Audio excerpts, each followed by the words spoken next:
تو عرف اور عادت کی تعریف یہ ہوئی کہ ایسی چیز جو بار بار پیش آنے کی وجہ سے لوگوں کے دلوں میں بیٹھ جائے، من جہت العقول، عقل کی روح سے، یعنی عقل سے معلوم ہوتی ہو کہ چیز ہونی چاہیے، اور طبیعت سلیمہ اس کو قبول بھی کر لے، گوارا بھی کر لے، تو اس کو عرف اور عادت کہتے ہیں۔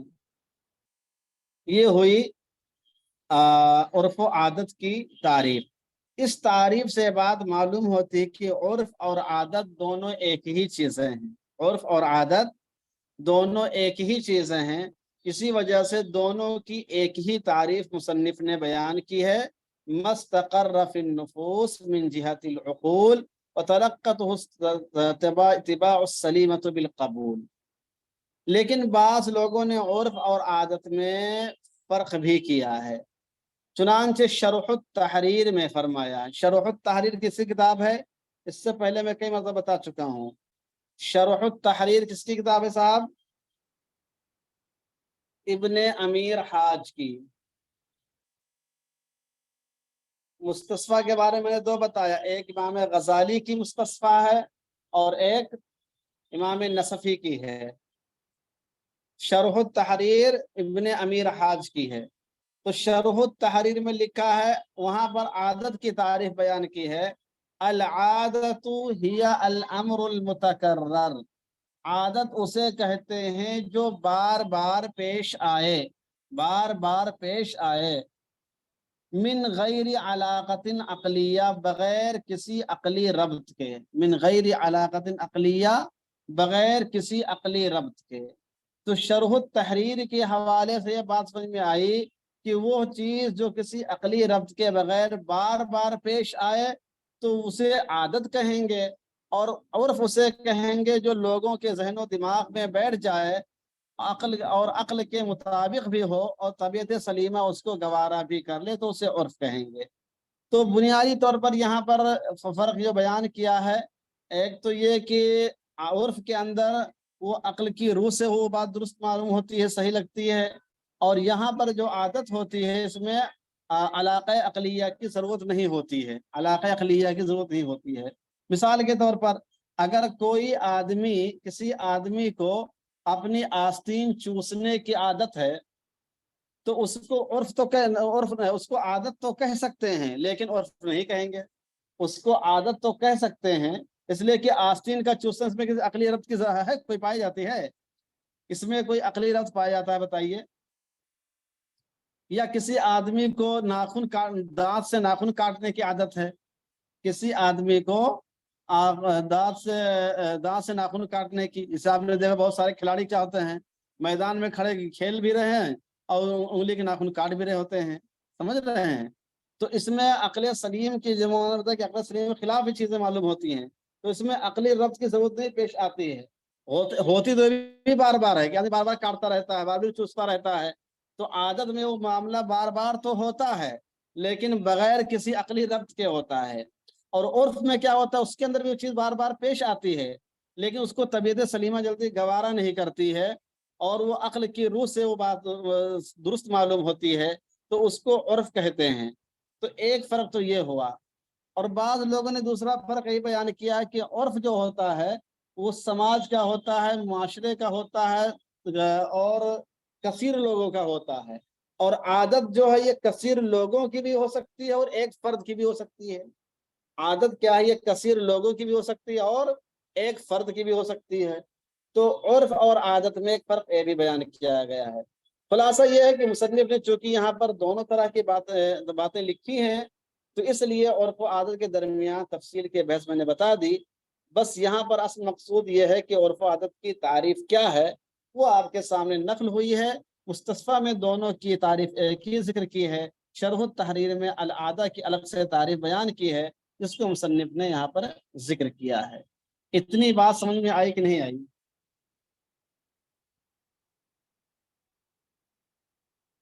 اتنی بات سمجھ میں آئی؟ ہاں آگے دیکھیے، وفی الاشباہ والنظائر السادسة العادة محكمة وأصلها قوله صلى الله عليه وسلم ما رآه المسلمون حسنا فهو عند اللہ حسن. سمجھ رہے ہیں؟ فرماتے ہیں کہ الاشباہ والنظائر میں لکھا ہوا ہے. الاشباہ والنظائر کسی کتاب ہے؟ بارہا ان کا ذکر آ چکا ہے. بارہا گفتگو ہوتی رہی لیکن میرا نام اس نے پوچھا بھی نہیں، میں نے بتایا بھی نہیں. تو الاشباہ والنظائر کس کی ہے؟ ابن نجیم مصری کی ہے. ابن نجیم مصری نے الاشباہ والنظائر میں فرمایا ہے، کیا فرمایا؟ السادسہ، چھٹا قاعدہ. السادسہ مراد کیا ہے؟ القاعدۃ السادسہ، چھٹا قاعدہ. العادۃ محکمۃ، عادت فیصلہ کن ہے. عادت فیصلہ کن ہے. عادت کیا ہے؟ فیصلہ کن ہے. یعنی عادت کی بنیاد پر مسائل میں حکم لگایا جاتا ہے. اس کو بعض لوگوں نے محکمۃن بھی پڑھا ہے اور بعض لوگوں نے محکمۃن بھی پڑھا ہے. زیادہ تر اس کو محکمۃن ہی پڑھا جاتا ہے. سمجھ رہے ہیں؟ العادت محکمۃن، عادت کیا ہے؟ فیصلہ کن ہے. یعنی عرف و عادت کی بنیاد پر حکم لگایا جا سکتا ہے. تو اس سے کیا بات معلوم ہوتی بتائیے؟ ابن نجیم مصری کی یہ بات لا کر کیا چیز معلوم ہو سکتی ہے آپ کو؟ اس میں تو عرف کی کوئی تعریف تو آئی نہیں. کیا بات معلوم ہو رہی ہے؟ اس جملے سے عرف کی حجیت کا پتہ چل رہا ہے. اس جملے سے عرف کی حجیت کا پتہ چل رہا ہے کہ عرف کیا ہے؟ فقہا کے نزدیک معتبر ہے. فقہا نے اس کو، عرف کو حجت مانا ہے، تبھی تو فیصلہ کن ہے. ورنہ عرف کی بنیاد پر کیوں حکم لگانا جائز ہوتا؟ تو اس جملے سے حجیت کا، عرف عادت کی حجیت کا علم ہو رہا ہے. نہیں، عادت ایک ہی چیز نہیں، وہ تو اصول اختلاف نے بتایا کہ بعض لوگ نزدیک ہے، بعض لوگ نزدیک وہ ہے. اصل یہ کہ یہاں پر حجیت بتانا چاہتے ہیں کہ یہ عادت کیا ہے؟ فیصلہ کن ہے. یعنی یہ حجت اس کو تسلیم کیا گیا ہے.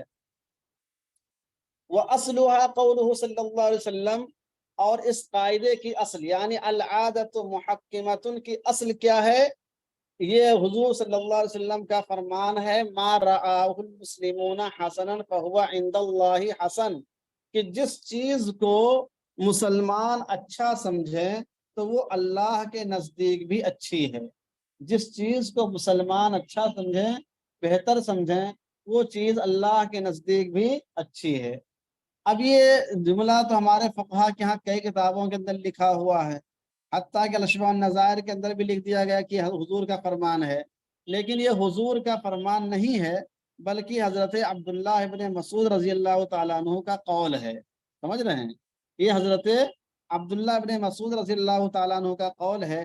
اس لیے یہ لکھنا چاہتے وَأَصْلُهَا قَوْلُ الصَّحَابِي. سمجھ رہے ہیں؟ یا قول عبداللہ ابن مسعود. تو اس کو اپنی کاپی میں لکھ لیجئے کہ یہاں پر قولہ صلی اللہ علیہ وسلم نہیں ہے یہ، بلکہ قول عبداللہ ابن مسعود ہے، کہ حضرت عبداللہ ابن مسعود کا قول ہے، اور انہی کے قول سے استدلال کیا گیا ہے. یہاں پر علامہ شامی نے چونکہ پوری عبارت بعینہ ہی نقل کی ہے ابن نجیم مصری کی، اس لیے انہوں نے بھی اس لفظ کو بدلا نہیں ہے، کیونکہ الاشباہ میں پورا جملہ ایسے ہی لکھا ہوا ہے، وَأَصْلُهَا قَوْلُهُ صلی اللہ علیہ وسلم. جی جی، تب تو اہل بدعت کا ہر عمل مستحسن ہوگا. دیکھیے ما رآہ المسلمون حسنا فہو عند اللہ حسن. مسلمون سے مراد ہے مسلم کامل ہے. جس کو مسلم کامل اچھا سمجھتے ہوں وہ عند اللہ حسن ہے. اب بتائیے اہل بدعت مسلم کامل ہیں؟ اہل بدعت مسلم کامل ہی نہیں ہیں. جب ان کو بدعت کی وجہ سے جو اسلام کی جو صفت ہونی چاہیے کمال والی، جمال والی، وہ پائی نہیں جا رہی ہے، تو پھر ان کا عمل کیسے حجت بن جائے گا؟ سمجھ رہے ہیں؟ اس لیے اہل بدعت کا عمل مستحسن نہیں قرار پائے گا، کیونکہ جو مسلمین کی صفت ہونی چاہیے تھی وہ نہیں پائی جا رہی.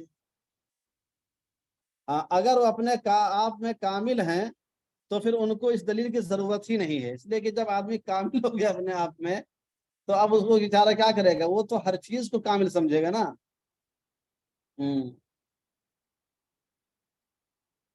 ان کے لطائف اور ظرائف اگر آپ کو سنانا شروع کر دیں گے تو گھنٹہ ختم ہو جائے گا اور سبق نہیں ہو پائے گا. بڑی مزے مزے کی باتیں ان کے بھی ملتی ہیں, بڑی مزے مزے کی باتیں ملتی ہیں, سمجھ رہے ہیں. ویسا اس چیز کو پیش بھی کرتے ہیں بریلوی حضرات, قیام میں, میلاد میں اور تمام چیزوں میں کیا ہے, وہ اس چیز کو پیش کرتے ہیں, اس طرح کی چیزیں, سمجھ رہے ہیں. الملفوظ کامل میں اعلیٰ حضرت نے بات لکھی ہے کہ ولی وہ ہے جس کو اپنے انگوٹھے کے ناخون پر پوری دنیا کے حالات نظر آتے ہیں. سمجھ رہے ہیں کیا لکھا ہے؟ ولی وہ ہوتا ہے جس کو اپنے انگوٹھے کے ناخون پر پوری دنیا کے حالات نظر آتے ہیں. اور چند صفحے کے بعد یہ لکھا ہے کہ میرے ساتھ کبھی کبھی ایسا ہوتا ہے کہ عینک سر پہ لگی ہوتی ہے, میں ڈھونڈتا ہوں تو ملتی نہیں ہے. تو اب دونوں ملائیے, اعلیٰ حضرت کو لوگ ولی کامل مانتے ہیں, امام کامل مانتے ہیں, اور ان کی تعریف کے مطابق وہ خود ولی میں نہیں آتے ہیں, اس لیے کہ ولی تو اپنی آنکھوں پر سارے حالات کو دیکھ رہا ہوتا ہے, اور جناب والا کا چشمہ نہیں مل رہا ہوتا ہے سر پہ موجود ہوتے ہوئے. اب بتائیے ایسا آدمی اگر اتنا کامل ہوگا تو پھر اس کے مقتدیوں کا کیا حال ہوگا؟ اگر وہ شخص جو امام ہے, جس کو لوگ کہتے ہیں کہ اگر امام ابو حنیفہ کے زمانے میں ہوتے تو اصحاب ابو حنیفہ میں ان کا شمار ہوتا ہے. تو یہ تو ایک چٹکلا ہوا. اس طرح کے ان کے ہاں بہت سی باتیں موجود ہیں, کبھی موقع رہا تو انشاءاللہ سنائیں گے. چلیے, تو بہرحال یہاں تک بات ہوئی. اب کہتے ہیں وَاعْلَمْ أَنَّ اعْتِبَارَ الْعَادَةِ وَالْعُرْفِ يَرْجِعُ إِلَيْهِ فِي مَسَائِلَ كَثِيرَةٍ. معلوم ہونا چاہیے کہ عرف و عادت کا اعتبار ہوتا ہے, اس کی جانب بہت سے مسائل میں رجوع کیا جاتا ہے. سمجھ رہے ہیں, معلوم ہونا چاہیے کہ عرف و عادت کے اعتبار میں بہت سارے مسائل میں اس کی جانب رجوع کیا جاتا ہے. حتی جعلوا ذلک اصلا, یہاں تک کہ فقہائے کرام نے اس کو ایک مستقل اصل بنا دیا, ایک اصول کا درجہ دے دیا ہے. چنانچہ فقہاء نے فرمایا تترک الحقیقت بدلالت الاستعمال والعادہ, کہ حقیقت کو چھوڑ دیا جائے گا استعمال اور عرف و عادت کی دلالت کی بنا پر. یعنی عرف کے مطابق اس کا حکم کچھ اور معلوم ہوتا ہے, اور حقیقی معنی میں اس کا معنی کچھ اور ہوتا ہے, تو عرف و عادت کو ترجیح دی جائے گی. تو یہاں سے یہ بات معلوم ہوئی کہ عرف و عادت کو فقہاء نے قبول کیا ہے اور اس کو حجت مانا ہے, اس کو اصل قرار دیا ہے. تو دو باتیں اب تک ہو گئی, ایک تو عرف کی تعریف آ گئی, دوسری بات عرف کی حجیت آ گئی. عرف کی حجیت کے سلسلے میں ایک اشباہ کی عبارت ہے, اور دوسری علامہ شامی نے جو فقہاء کا اصول ذکر کیا ہے کہ تترک الحقیقت بدلالت الاستعمال والعادہ, کہ استعمال اور عادت اور عرف, اس کی دلالت کی وجہ سے بہت سارے مقامات پر حقیقت کو بھی چھوڑ دیا جاتا ہے. اس سے بات معلوم ہوتی ہے کہ عرف کو فقہاء نے بہت زیادہ اہمیت دی ہے اور اس کو دلیل کے طور پر قبول کیا ہے, تبھی اس کے مقابلے میں حقیقت کی کوئی حیثیت باقی نہیں رہی ہے. اچھا, اب یہ ہو گیا اور دلال حجیت. اب آگے بات آ رہی کہ اس کے معتبر ہونے کی شرط کیا ہے.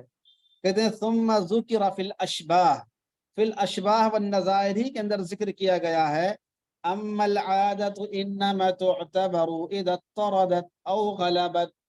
الاشباہ میں لکھا ہوا ہے کہ عرف و عادت کا اعتبار اس وقت ہوتا ہے جب وہ عرف و عادت بالکل عام ہو جائے اور غالب ہو جائے, عام ہو جائے اور غالب ہو جائے. ٹھیک ہے, اما العادہ, جہاں تک عرف و عادت کی بات ہے, انما تعتبر, اس کا اعتبار ہوتا ہے اذا, اس وقت جب اضطردت, تو بالکل عام ہو جائے, اور غلبت, یا غالب ہو جائے. اپنے بالمقابل چیز پر وہ بالکل عام ہو جائے, غالب ہو جائے, تو پھر اس عرف کا اعتبار ہوگا. تو کیا شرط نکل کر آئی کہ عرف کے معتبر ہونے کے لیے یہ ضروری ہے کہ وہ عرف عام ہو, عرف غالب ہو, عرف مغلوب یا عرف خاص نہ ہو. وہ عرف کیا ہو؟ عرف عام ہو, عرف غالب ہو, وہ عرف مغلوب نہ ہو, وہ عرف مخصوص نہ ہو. تو عرف کا عام ہونا شرط ہے، غالب ہونا شرط ہے، ٹھیک ہے؟ شرط بھی آگے کی نہیں آ گئی؟ اب ایک مثال پیش کر رہے ہیں کہ فقہا کے یہاں کیسے عرف کو اعتبار کیا گیا جب وہ غالب ہوا ہے۔ کہتے ہیں ولیدہ قالوا فی البیع، یہی وجہ ہے کہ بے کے بارے میں فقہا نے فرمایا لو باع بدراہم او دنانیر فی بلد اختلف فیہ النقود مع الاختلاف فی المالیت والرواج، اگر کسی شخص نے کوئی چیز بیچی، باع بیچی، بدراہم دراہم کے ذریعے سے یا دینار کے ذریعے سے، فی بلدن ایسے شہر میں، اختلاف فیہ النقود جس میں مختلف نقود چلتے ہوں، جس میں مختلف نقود چلتے ہوں، مع الاختلاف فی المالیت والرواج، اور مالیت اور چلنے میں، رواج دونوں میں اختلاف پایا جاتا ہو، یعنی کچھ دونوں کی مالیت کے اندر بھی فرق پایا جاتا ہے، دونوں کے چلنے میں فرق پایا جاتا ہے۔ مثلا اگر آپ نیپال گنج جاتے ہیں، ہمارے سب سے قریب نیپال گنج ہے، تو نیپال گنج میں انڈین کرنسی بھی خوب چلتی ہے اور نیپالی کرنسی بھی خوب چلتی، دونوں خوب چلتے ہیں، سمجھ رہے ہیں؟ اور دونوں کی مالیت کے اندر فرق بھی پایا جاتا ہے، دونوں کی مالیت میں فرق بھی پایا جاتا ہے، وہاں کا 20 روپیہ انڈیا کا 15 روپیہ ہوتا ہے۔ تو الاختلاف المالیہ بھی ہے، اختلاف الرواج بھی ہے، یعنی چونکہ نیپال گئی تو نیپال کے ملک نیپال میں آتا ہے، اس لیے فی نفس ہی اس میں نیپالی زیادہ غالب ہے، زیادہ معاملات نیپالی میں ہوتے ہیں، انڈیا کے معاملات بھی خوب ہوتے ہیں، انڈین کرنسی بھی خوب ہوتے ہیں، لیکن بہرحال کم ہے۔ تو اختلاف مالیت کے اندر بھی ہے، رواج میں بھی ہے، چلنے میں بھی، وہ کرنسی دونوں چلتی تو ہے وہاں پہ، لیکن ایک کم چلتی ہے، زیادہ چلتی ہے، اور دونوں کی مالیت کے اندر بھی اختلاف ہے۔ تو اب سوال پیدا ہوتا ہے کہ اگر مطلقاً بے کی ہے کرنسی میں، یہ واضح نہیں کیا ہے کہ کس درہم سے بے کیا ہے، جو کم چل رہی وہ والی یا جو زیادہ چل رہی وہ والی، جس کی مالیت زیادہ اس کی میں بے کیا، جس کی مالیت کم اس میں بے کی ہے۔ ایک آسان مثال سمجھ لیجئے کہ یہ نہیں وضاحت کی کہ نیپالی کرنسی سے بیچ رہا ہوں یا انڈین کرنسی سے بیچ رہا ہوں۔ آپ جوتا خریدنے کے لیے گئے، اس نے کہا 60 روپیہ، اب آپ نے لے لیا، اب بعد میں آئے تو کل پیسہ دینے کے لیے گئے تو آپ اس کو 60 روپیہ نیپالی دے رہے ہیں، اور وہ کہہ رہا ہے میں نے انڈین بتایا تھا، انڈین 60 روپیہ نیپالی کے اعتبار سے تو 80 روپیہ ہو گیا۔ اب وہ کہہ رہا ہے بھائی 60 روپیہ کی بات ہوئی تو 60 روپیہ تو میں نے نیپالی سمجھا تھا، وہ کہہ رہا نہیں بھائی میں 60 روپیہ نیپالی نہیں بتایا تھا، میں نے انڈین بتایا تھا، سمجھ رہے ہیں؟ تو اب اس طرح کا کیا ہو گیا، اختلاف ہو رہا ہے۔ اب کیا ہوگا، کہتے ہیں انصرف البیع الی الاغلب، بے منصرف ہوگی اس کی جانب جو زیادہ رائج ہو، الی الاغلب جو زیادہ رائج ہو۔ تو زیادہ رائج کون ہے بتائیے؟ جو زیادہ رائج ہو، ظاہر سی بات ملک نیپال کا شہر وہ نیپال گنج ہے، تو وہاں پر نیپالی غالب ہے زیادہ تر، یعنی تقریباً 60% معاملات نیپالی میں ہوتے ہیں، 40 انڈین کرنسی میں ہوتے ہیں، تو اس لیے نیپالی کو ترجیح دی جائے گی۔ تو دیکھیے اس میں اغلب کا عرف غالب کا اعتبار کیا کہ نہیں کیا، چلتی دونوں کرنسیاں ہیں، دونوں کی مالیت کے اندر فرق بھی ہے، لیکن فوقیت کس کو دی؟ جس کا عرف زیادہ ہے، جس کا عرف زیادہ ہے، جو کرنسی غالب ہے۔ تو فقہا نے ہمارے غالب کو، اکثر کو، اور عرف عام کو فوقیت دی ہے، اس کو اہمیت دی، اس کو قبول کیا ہے۔ اس لیے مصنف نے ایک مثال کے طور پر یہاں پر ایک جزیہ پیش کر دیا تاکہ آپ کو سمجھنے میں آسانی ہو جائے۔ اب اس مسئلے کو ذکر کرنے کے بعد ہدایہ کے اندر فرمایا، قال فی الہدایہ، ہدایہ میں فرمایا کہ غالب کو کیوں فوقیت دی گئی، لأنہ هو المتعارف، اس لیے کہ جو غالب کرنسی ہوتی ہے وہ لوگوں کے درمیان عرف کے طور پر ہوتی ہے، متعارف ہوتی ہے۔ فینصرف المطلق الیہ، تو جب مطلق بے ہوگی تو اسی کی جانب راجع ہوگی، یعنی متعارف کا اور اغلب کا اعتبار کیا جائے گا، ٹھیک ہے؟ تو یہ جزیہ سمجھ میں آیا کہ نہیں آیا؟ یہ جزیہ صرف اس لیے پیش کر دیا ہے کہ فقہا نے غالب کا اعتبار کیا، اس کی ایک مثال لے لیجئے بس، اس لیے انہوں نے ایک مثال یہاں پر پیش کر دی، ٹھیک ہے؟ وفی شرح البیری عن المبسوط، اور شرح البیری میں لکھا ہے، بتائیے شرح البیری کس کتاب کی شرح ہے؟ شرح البیری کس کتاب کی شرح ہے؟ اس سے پہلے میں کئی بار بتا چکا ہوں۔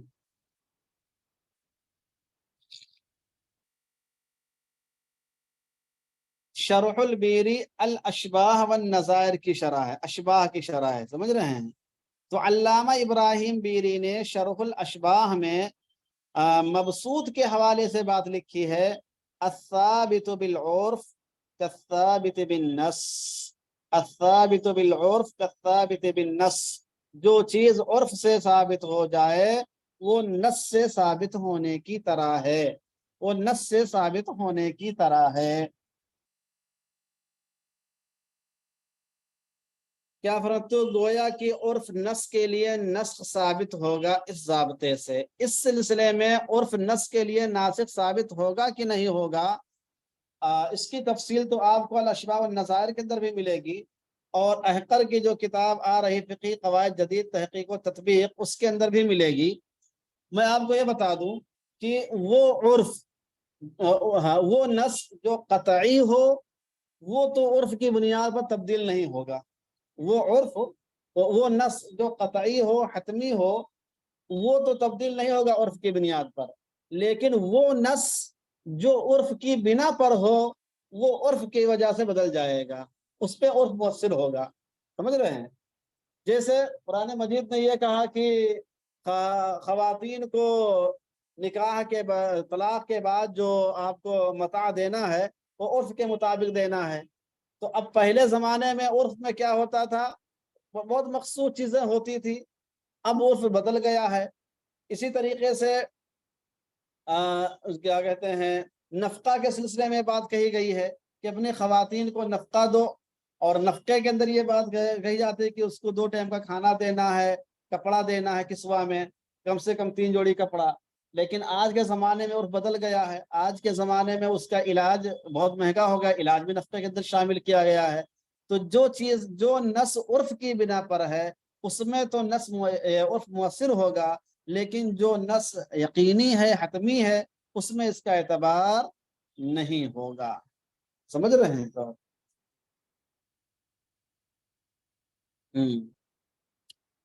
الثابت بالعرف کالثابت بالنص، جو چیز عرف سے ثابت ہو نص سے ثابت ہونے کی طرح ہے۔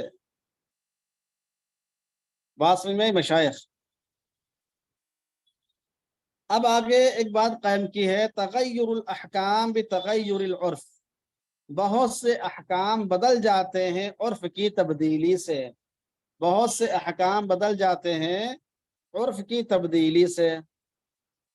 کہتے ہیں ثم اعلم ان كثيرا من القواعد من الاحكام التي نص عليها المجتهد صاحب المذهب بناء على ما كان في عرفه وزمانه قد تغيرت بتغير الازمان بسبب فساد اهل الزمان او عموم الضروره، كما قدمناه من افتاء المتاخرين بجواز الاستئجار على تعليم القرآن وعدم الاكتفاء بظاهر العدالة، مع أن ذلك مخالف لما نص عليه ابو حنیفہ۔ کہتے ہیں معلوم ہونا چاہیے کہ بہت سارے احکام ایسے ہیں جن پر صاحب مذہب مجتہد نے صراحت کر دی تھی، وضاحت کر دی تھی کہ اس کا حکم یہ ہے، بناء علی ما کان فی عرف و زمانہ، اپنے زمانے کے عرفوں کے اعتبار سے، اپنے زمانے کے عرف کو دیکھتے ہوئے مجتہد نے اس کا حکم بیان کر دیا تھا۔ پھر بعد میں کیا ہوا، قد تغیرت، وہ احکام بدل گئے، چینج ہو گئے، بتغیر الازمان، زمانے کی تبدیلی سے، انقلاب زمانہ کی وجہ سے، زمانے میں تبدیلی کی وجہ سے ان احکام میں بھی تبدیلی آ گئی، بسبب فساد اہل زمان، اہل زمانہ کے فساد کی وجہ سے یا ضرورت کے عام ہو جانے کی وجہ سے، کما قدمنا، جیسا کہ اس سے پہلے بھی میں نے کچھ بیان کیا ہے۔ مثال کے طور پر من افتاء المتاخرین، متاخرین نے فتویٰ دیا ہے بجواز الاستئجار علی تعلیم القرآن، تعلیم قرآن پر اجرت لینے کے جواز کا۔ حالانکہ بتائیے متقدمین کیا چیز جائز تھی؟ متقدمین کے ہاں تعلیم قرآن پر اجرت لینا جائز تھا، متقدمین کے ہاں جائز نہیں تھا، لیکن متاخرین نے اس کو جائز قرار دیا ہے۔ وعدم الاکتفاء بظاہر العدالہ، ظاہر عدالت کو دیکھ کر فیصلہ نہیں کیا جائے گا، یعنی شاہدین جو گواہ ہیں وہ ظاہر میں دیکھنے میں صوفی معلوم ہوتے ہیں لیکن اندر سے ریڈی میڈ ہیں، تو ظاہر کو دیکھ کر فیصلہ نہیں کیا جائے گا، بلکہ تزکیت شہود کے بعد پھر ان کی گواہی قبول کی جائے گی۔ حالانکہ امام ابو حنیفہ رحمۃ اللہ علیہ تزکیہ شہود کی بات نہیں کہی ہے، ان کے نزدیک ظاہری عدالت کافی ہے، اندرونی عدالت کو چھاننے پھٹکنے کی ضرورت نہیں ہے۔ لیکن صاحبین نے دیکھا کہ حالات نازک ہوتے جا رہے ہیں اور ریڈی میڈ گواہ مارکیٹ میں بہت زیادہ پائے جاتے ہیں، تو وہ فتویٰ دیا کہ نہیں، اب ان کی تزکیہ ہونا چاہیے۔ مع ان ذلك مخالف لما نص علیہ ابو حنیفہ، باوجود یہ کہ یہ دونوں مسائل ایسے ہیں جو امام ابو حنیفہ رحمۃ اللہ علیہ کی صراحت کے خلاف ہیں۔ جی ہاں، استجارہ الطاعہ والی بات ہے، بہت ساری مثالیں ہیں، خود مصنف کئی مثالیں پیش کر رہے ہیں۔ تو یہ سب چیزیں جو تبدیلیاں ہوئی ہیں، یہ عرف اور زمانے کی تبدیلی کی وجہ سے ہوئی ہیں۔ ومن ذلك، اور انہی مسائل میں سے، نمبر 1 دیکھیے، ومن ذلك، اور انہی مسائل میں سے، یعنی کن مسائل میں سے؟ جن مسائل و احکام میں تبدیلی ہوئی ہے عرف کی تبدیلی کی وجہ سے۔ ہاں ماشاء اللہ، لگتا ہے کہ سب کو یہ زبانی یاد ہو گئی ہے کتاب رسم المفتی، سب کو سارے قواعد یاد آ رہے ہیں، کوئی کیا بتا رہا ہے، کوئی کیا بتا رہا ہے، اور سب سے اہم بات ہے کہ سب صحیح بتا رہے ہیں۔ جیسے ایاز نے لکھا کہ بیت المال سے معلمین کو وظیفہ دیا جاتا تھا، بالکل پڑھی ہوئی بات ہے۔ اس طرح جائز مولانا ساجد صاحب نے لکھا ہے، ستودیہ صاحب نے قدر، تو لگتا ہے کہ ماشاءاللہ بڑی محنت سے آپ لوگ پڑھ رہے ہیں۔ چلیے، اگر آن لائن میں اتنی محنت سے آپ پڑھ رہے ہیں تو اس کا مطلب ہے کہ ہمارا پڑھانا اصول ہے، سمجھ رہے ہیں؟ ورنہ صورتحال تو مدرسوں کی یہ ہے کہ جو آف لائن پڑھتے ہیں وہ بھی سوتے ہیں جو آف لائن پڑھتے ہیں۔ اس وقت میں پٹنہ میں عمارت شریعہ میں قضا کا کورس کر رہا ہوں 6 مہینے کا، تو 1 گھنٹہ پڑھنے کے لیے معین الحکام کا ہم لوگوں کو مدرسے میں جانا پڑتا ہے۔ تو استاذ گرامی قدر معین الحکام پڑھاتے ہیں اور طلبہ کی اکثریت سوتی ہے، کیونکہ پہلا گھنٹہ ہوتا ہے، طلبہ کی اکثریت سوتی ہے۔ تو آف لائن تعلیم کی صورت یہ حال یہ ہے کہ افتاء کے بچے اور قضا کے بچے سو رہے ہوتے ہیں، اور آپ ماشاءاللہ جاگ رہے ہیں، آپ کو ساری باتیں آ رہی، تو اس کا مطلب یہ کہ آپ کی دلچسپی ہے اور آپ محنت سے پڑھ رہے ہیں، یہ بڑی خوشی کی بات ہے، اسی لیے ہم پڑھا بھی رہے ہیں۔ ورنہ آن لائن افتاء کورس پر تو بہت سے لوگوں کو اعتراض ہے، بہت سے لوگوں کو یہ بات ہضم ہی نہیں ہو رہی کہ آن لائن افتاء کیسے ہو سکتا ہے، کیسے اس میں فائدہ ہو سکتا ہے لوگوں کا۔ یقیناً جو 100% فائدہ ہونا چاہیے نہیں ہو سکتا ہے، لیکن اگر آپ کو 60 سے 70% بھی فائدہ ہو رہا ہے تو میں سمجھتا ہوں کہ اصول ہے، سمجھ رہے ہیں؟ 100% اگر فائدہ نہیں ہو پا رہا ہے تو بھی اگر آپ کو 100% میں، ہاں میں اس وقت عمارت شریعہ ہی میں ہوں اور یہیں سے سارے دروس ہو رہے ہیں ماشاءاللہ۔ تو بہرحال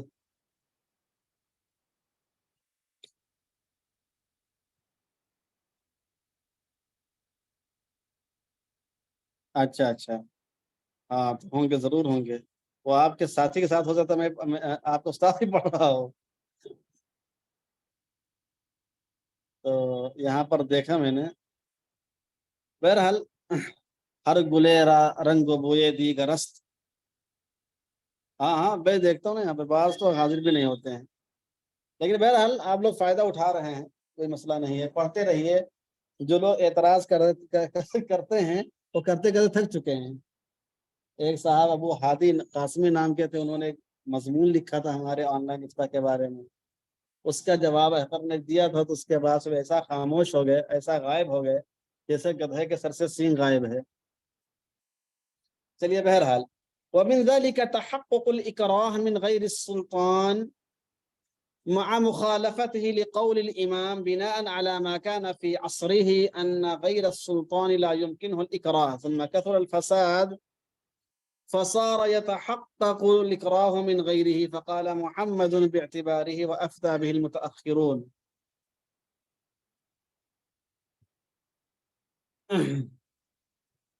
دفاع مت کیجیے، خالی محنت کیجیے، سمجھ رہے ہیں؟ دفاع وہ کرتے ہیں جو اقدام کی پوزیشن میں نہیں ہوتے ہیں، آپ اقدام کی پوزیشن میں رہیے تو دفاع کی ضرورت ہی نہیں پیش آئے گی سمجھ رہے ہیں؟ ہاں، مضمون کا جواب ہماری ویب سائٹ پہ سرچ کر لیجئے، مل جائے گا۔ جی ہاں، محنت ہی دفاع، بالکل۔ مولانا ساجد صاحب تو ماشاءاللہ مقرر آدمی ہیں، کہ پورے ہندوستان میں ان کے بیانات ہوتے ہیں، آپ لوگ بھی استفادہ کر سکتے ہیں بھائی۔ تو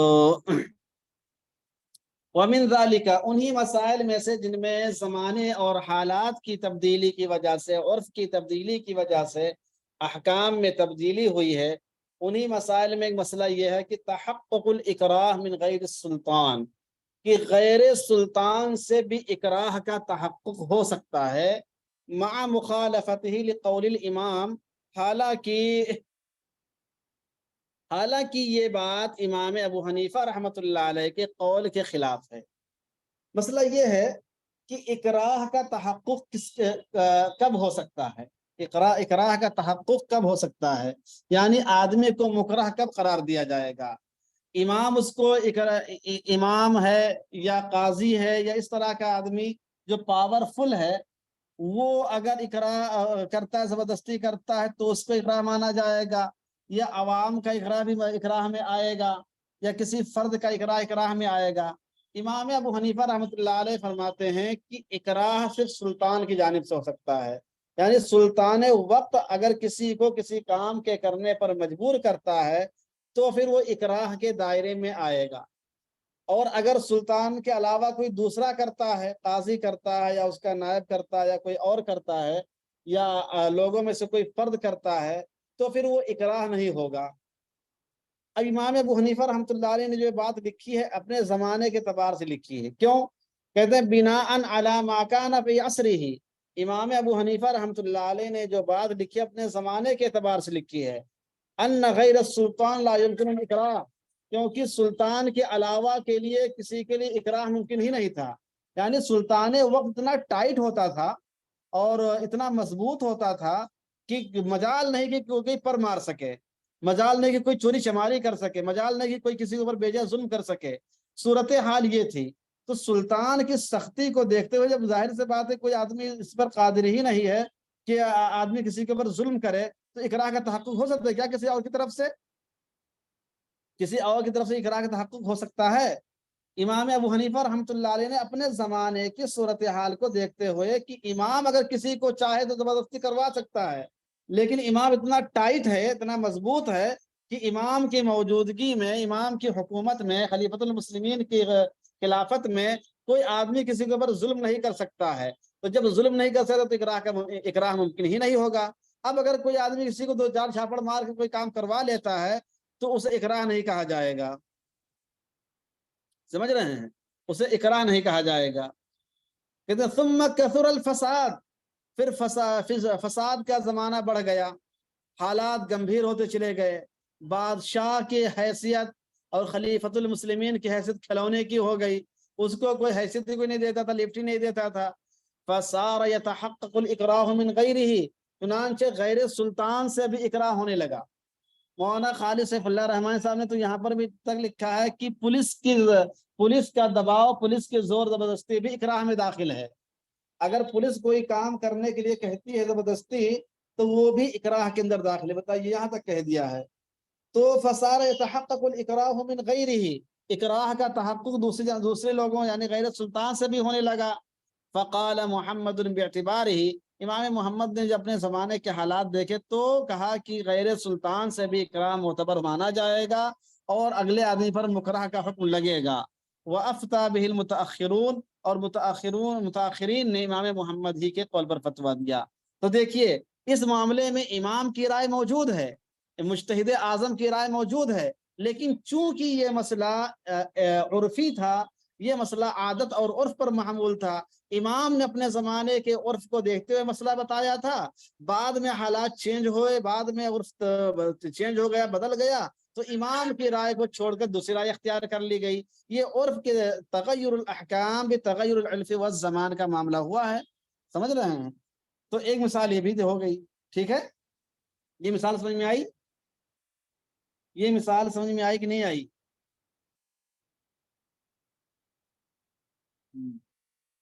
ہاں، نص امام کے باوجود امام محمد رحمۃ اللہ علیہ کے قول پر فتویٰ دیا گیا ہے۔ امام محمد عرف کے بعد فتویٰ کہہ لیجئے، امام محمد کے قول پر فتویٰ کہہ لیجئے، امام کے قول پر فتویٰ دیا کو چھوڑ کر امام محمد کے قول پر فتویٰ دیا گیا، صرف اس وجہ سے کہ وہ عرف چینج ہو گیا تھا۔ دوسری مثال دیکھیے، وَمِن ذَلِكَ تَضْمِينُ السَّاعِي مَعَ مُخَالَفَتِهِ لِقَاعِدَةِ الْمَذْهَبِ مِنْ أَنَّ الضَّمَانَ عَلَى الْمُبَاشِرِ دُونَ الْمُتَسَبِّبِ۔ انہی مسائل میں سے جن مسائل میں عرف کی تبدیلی سے حکم میں تبدیلی ہوئی ہے یہ مسئلہ بھی ہے۔ کون سا مسئلہ؟ تضمین، ضمن تضمین کے معنی ضامن بنانا، سمجھ رہے ہیں، ہر جانا ادا کرنے والا بنانا۔ الساعی کا معنی لکھ لیجئے مخبری کرنے والا، الساعی کا معنی کیا ہوتا ہے؟ مخبری کرنے والا۔ انہی مسائل میں سے مخبری کرنے والے کو ضامن بنانے کا مسئلہ بھی ہے، مخبری کرنے والے کو ضامن بنانے کا مسئلہ بھی ہے۔ مع مخالفتہ لقاعدۃ المذہب، حالانکہ یہ مسئلہ مذہب کے قاعدے کے مخالف ہے، حالانکہ یہ مسئلہ مذہب کے قاعدے کے مخالف ہے۔ مذہب کا قاعدہ یہ ہے کہ جب کسی کام میں دو لوگ شریک ہوں، ایک آدمی صرف اس کا ذریعہ بن رہا ہو اور ایک آدمی ڈائریکٹ اس کام کو کرتا ہو، تو زمان اس پر لازم ہوتا جس نے ڈائریکٹ اس کام کو کیا ہے۔ مثال کے طور پر کوئی آدمی بھاگ رہا تھا اور کسی آدمی کوئی آدمی اس کو دوڑا رہا ہے، ایک بھاگ رہا ہے دوسرا دوڑا رہا ہے، تیسرے نے اس آدمی کو پکڑ لیا، پکڑنے کے بعد پکڑ لیا اور اس کو روکے رکھا جب تک کہ جو دوڑا رہا تھا وہ آ گیا۔ اب آنے کے بعد اس نے اس کا ہاتھ کاٹ دیا، تو اب بتائیے اس کا زمان کس کے اوپر ہوگا؟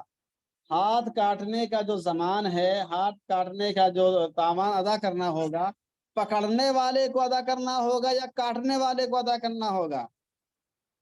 پکڑنے والے کو ادا کرنا ہوگا یا کاٹنے والے کو؟ مذہب کا قاعدہ کہتا ہے الزمان علی المباشر دون المتسبب، زمان اس کے اوپر عائد ہوگا جس نے ڈائریکٹ وہ کام کیا ہے، سبب بننے والے پر نہیں۔ یہاں اگرچہ سبب وہ جو پکڑے ہوئے تو وہ سبب بنا ہے، اس لیے اگر وہ نہیں پکڑتا بھاگ جاتا وہ، تو سبب تو وہ بنا ہے، لیکن جس نے ڈائریکٹ وہ کام کیا ہے، فاعل جو ہے، مباشر جو ہے، اس پر زمان لازم ہوگا۔ تو اب اس مسئلے کو سمجھ لیا آپ نے نا۔ اب آئیے تضمین سائی والے مسئلے میں۔ سائی بولتے ہیں مخبری کرنے والے کو۔ سوال یہ مسئلہ یہ ہے کہ اگر کسی آدمی نے کسی کے بارے میں مخبری کر دی کہ اس نے جو گھر بنایا ہے وہ ناجائز زمین پر بنایا ہے، یا اس کے پاس جو مال ہے وہ ناجائز مال ہے، وہ ٹیکس نہیں دیتا ہے، اب سلطان وقت نے یا حکومت نے اس کے گھر کو گرا دیا، اس کے گھر کو گرا دیا اس مخبری کرنے والے کی خبر پر، یا اس کے مال کو لوٹ، اس کے مال کو لے لیا اور جلا دیا اس کو کہ ناجائز مال تھا۔ بعد میں یہ بات معلوم ہوئی کہ یہ خبر غلط تھی، بعد میں معلوم ہو کہ مخبری کرنے والے نے غلط مخبری کر دی تھی، اس نے غلط آدمی کا پتہ بتا دیا، وہ تھا مکان کسی اور کا اور انہوں نے گرا دیا کسی اور کا، وہ دوسرے آدمی کا معاملہ تھا، پہنچ گئے دوسرے آدمی کے، جیسے بھی کانپور میں ہوا تھا نا، کانپور میں یہی تو ہوا تھا، تو جو بیچارہ جو جینی تھا جو پکڑا، جیسے کتنے لاکھوں مال تھے، تو اصل جو سی بی آئی کو جو جانا تھا تو دوسرے گھر پہ جانا تھا، وہ سب غلطی سے اسے گھر میں چلے گئے، اس کے گھر میں مال مل گیا۔ تو کبھی ایسا ہوتا ہے۔ تو سوال یہ پیدا ہوتا ہے کہ مخبری کرنے والا اگر مخبری کر دے اور اس سے سامنے والے کا نقصان ہو جائے تو اب اس کی ذمہ داری کس پر ہوگی؟ مذہب کا کیا قاعدہ کہتا ہے؟ مخبری کرنے والے پر زمان عائد ہونا چاہیے یا جن لوگوں نے گھر کو جلایا ہے گرایا ان پر زمان ہونا چاہیے؟ مذہب کا قاعدہ کیا کہتا ہے بولیے؟ مذہب کا قاعدہ کیا کہتا ہے کہ جن لوگوں نے اس گھر کو گرایا ہے، جن لوگوں نے اس کو جلایا ہے، جو مباشرتاً اس کام کو کرنے والے ہیں، ان پر اس کی ذمہ داری عائد ہونی چاہیے، کیونکہ مذہب کا قاعدہ یہ الضمان علی المباشر دون المتسبب۔ لیکن اس مسئلے میں فرماتے ہیں کہ وَمِن ذَلِكَ تَضْمِينُ السَّاعِي، اس مسئلے میں ضامن کس کو بنایا گیا ہے؟ مخبری کرنے والے کو۔ اس مسئلے میں ہونا تو چاہیے کہ مذہب کا قاعدے کا تقاضا یہ تھا کہ گرانے والوں کو ضامن بنایا جائے، لیکن مذہب کے قاعدے کی مخالفت کرتے ہوئے، اس کو چھوڑتے ہوئے مخبری کرنے والے کو ضامن بنایا گیا۔ کیوں بھیا؟ کہتے ہیں وَلَكِنْ أَفْتَوْا بِضَمَانِهِ زَجْرًا لِفَسَادِ الزَّمَانِ، فقہائے کرام نے سائی اور مخبری کرنے والے پر زمان کا فتویٰ دیا ہے فساد زمانہ کی وجہ سے، اس کو اس کی زجر و توبیخ کے لیے، اس کے زجر و توبیخ کے لیے، کیونکہ یہ زمانہ ایسا ہو گیا کہ لوگ مخبری کر کے بہت نقصان کروا رہے ہیں لوگوں کا، کسی سے بھی دشمنی ہوتی ہے مخبری کر دیا، جا کے اس کا نقصان کروا دیا۔ بعد میں تحقیق سے معلوم ہوا کہ ایسی بات تھی ہی نہیں. سمجھ رہے ہیں؟ تو مخبری کرنے والے غلط مخبری کر کے اپنا نفع اٹھا رہے ہیں، اپنا فائدہ اٹھا رہے ہیں، اپنی دشمنی پوری کر رہے ہیں. تو اس پر روک لگانے کے لیے فقہا نے کہا کہ اس زمانے میں مباشر کے بجائے متسبب پر فتویٰ دیا جائے تاکہ یہ فضا ختم ہو اور یہ فضا دور ہو. سمجھ رہے ہیں؟ جی. مولانا ساجد صاحب فرماتے کہ ویسے دونوں پر زمان ہونا چاہیے، سائی پر بھی اور مباشر پر بھی، عدم تیقظ کی وجہ سے. چلیے ٹھیک ہے، آپ کو جب قاضی بنایا جائے گا انشاءاللہ تو آپ اپنے اجتہاد کی روشنی میں فیصلہ کر سکتے ہیں. جی.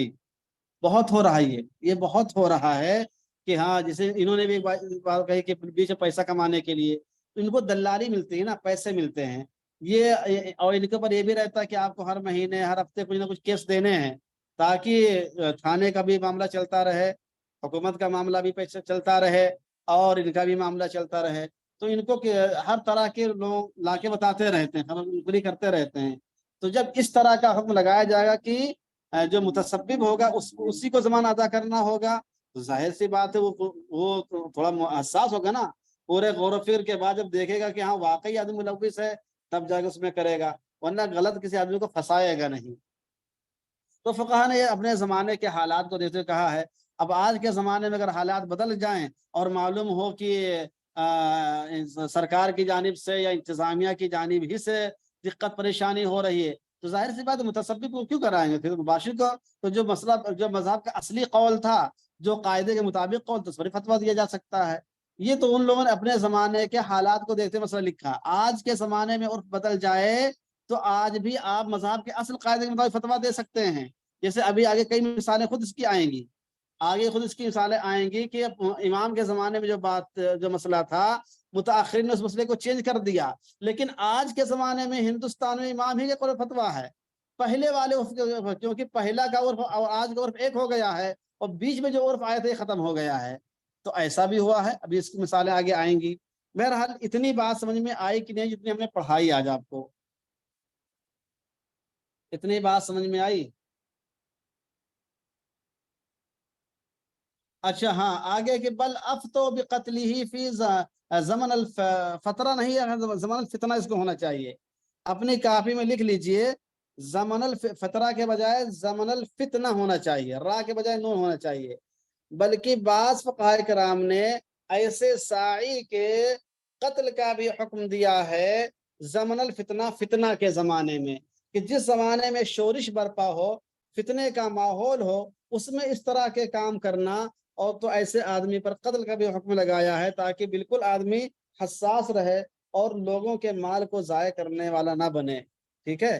تو زمانے فتنہ میں اس کے قتل کا فتویٰ بھی دیا ہے لوگوں نے. تو دو مثالیں ہو گئی کہ جس میں عرف کی تبدیلی کی وجہ سے، زمانے کی تبدیلی کی وجہ سے حکم میں تبدیلی پیدا ہوئی ہے. تیسری مثال دیکھیے، وَمِنْهُ تَضْمِينُ الْأَجِيرِ الْمُشْتَرَكِ، اور انہی مسائل میں سے اجیر مشترک کو ضامن بنانے کا مسئلہ ہے.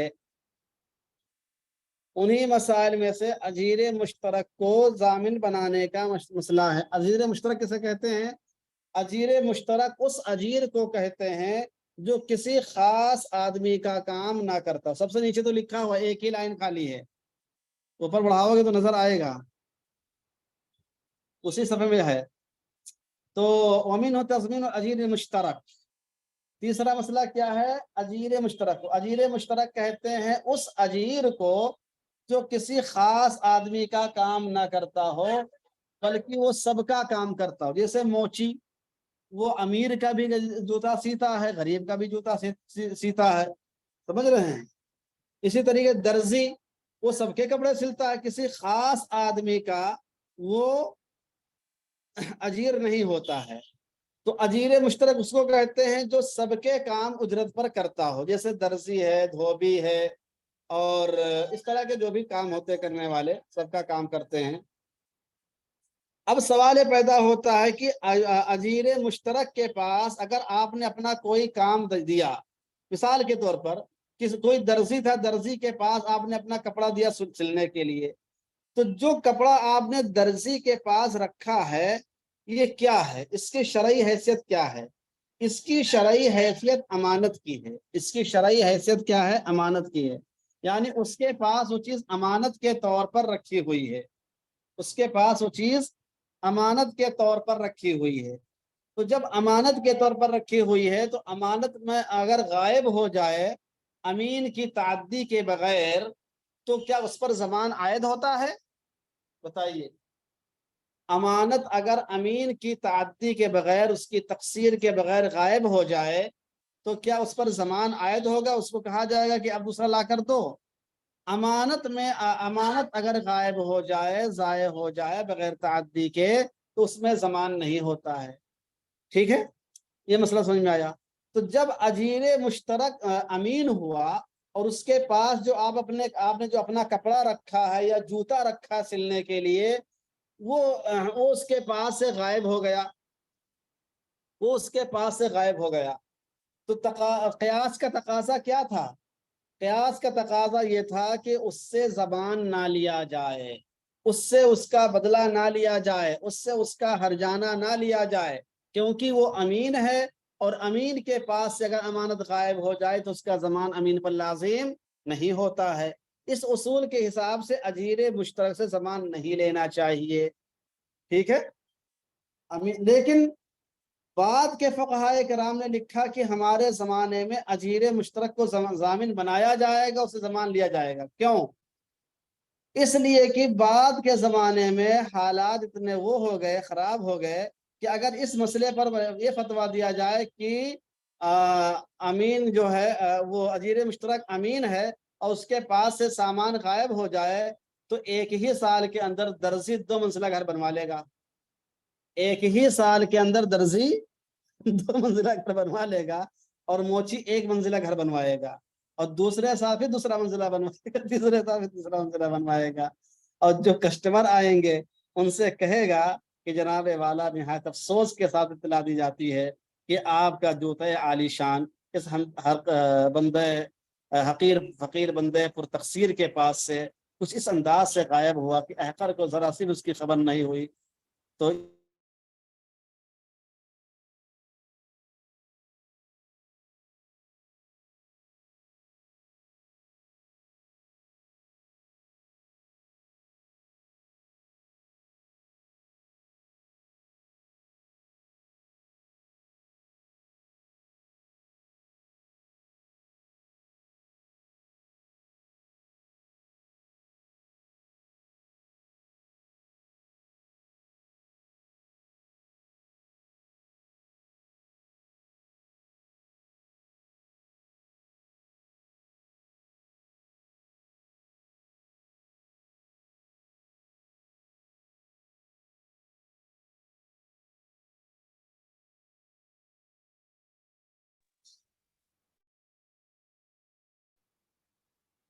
جی، تو بات سمجھ میں آئی کہ نہیں آئی؟ آواز کٹ گئی تھی۔ تو میں یہ کہہ رہا تھا کہ اگر اس طرح کے معاملات پیدا ہوں گے تو پھر درزی جو ہوں گے، دھوبی جو ہوں گے، یہ ہر مہینے کپڑے غائب کریں گے، تو اس سے 2 نقصان ہوگا۔ ایک تو یہ ہوگا کہ کسٹمر کا مالی نقصان تو ہو ہی رہا ہے، دوسرا یہ ہوگا کہ آہستہ آہستہ ان کا پیشہ بند ہو جائے گا، کیونکہ جب اس طرح کے حالات پیش آئیں گے تو آدمی کہے گا خود درزی بن جانا تو ٹھیک ہے لیکن درزی کو کپڑے دینا ٹھیک نہیں ہے۔ سمجھ رہے ہیں؟ وہی بات نہیں، صفحہ نظر نہیں آ رہا ہے کہ نظر؟ ارے بات سمجھ میں آئی کہ نہیں آئی؟ تو اس لیے ہمارے فقہاء نے فرمایا کہ آج کے زمانے میں پرانے مسئلے پر فتویٰ نہیں دیا جائے گا، اور امین اور یہ اجیر مشترک کو ضامن بنایا جائے گا اور اس سے ضمان لیا جائے گا۔ ٹھیک ہے، حالانکہ آپ قیاس کا تقاضا دیکھیے کہ امین کے پاس سے ضمان ضائع ہو جائے تو نہیں لینا چاہیے، لیکن اس مسئلے کے اندر کیا کہا کہ نہیں لینا چاہیے ضمان، تاکہ ان کو خیانت کا موقع نہ ملے اور لوگوں کا اعتماد ہی بحال رہے۔ ٹھیک ہے جی، یہاں تک بات سمجھ میں آئی کہ نہیں آئی؟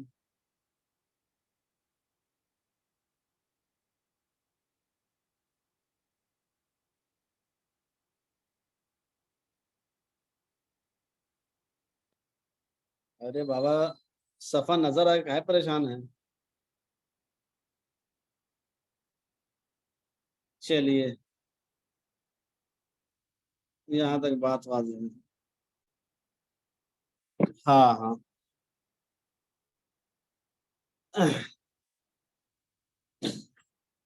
اب آگے دیکھیے 3 ہو گئے. نمبر 4 دیکھیے وقولهم ان الوصي ليس له المضاربة بمال اليتيم في زماننا.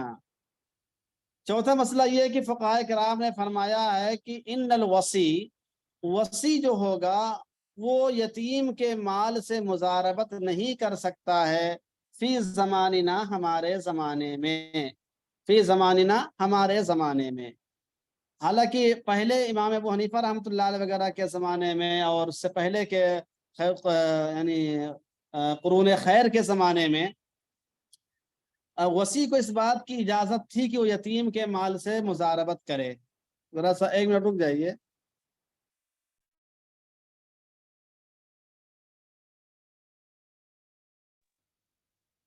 جی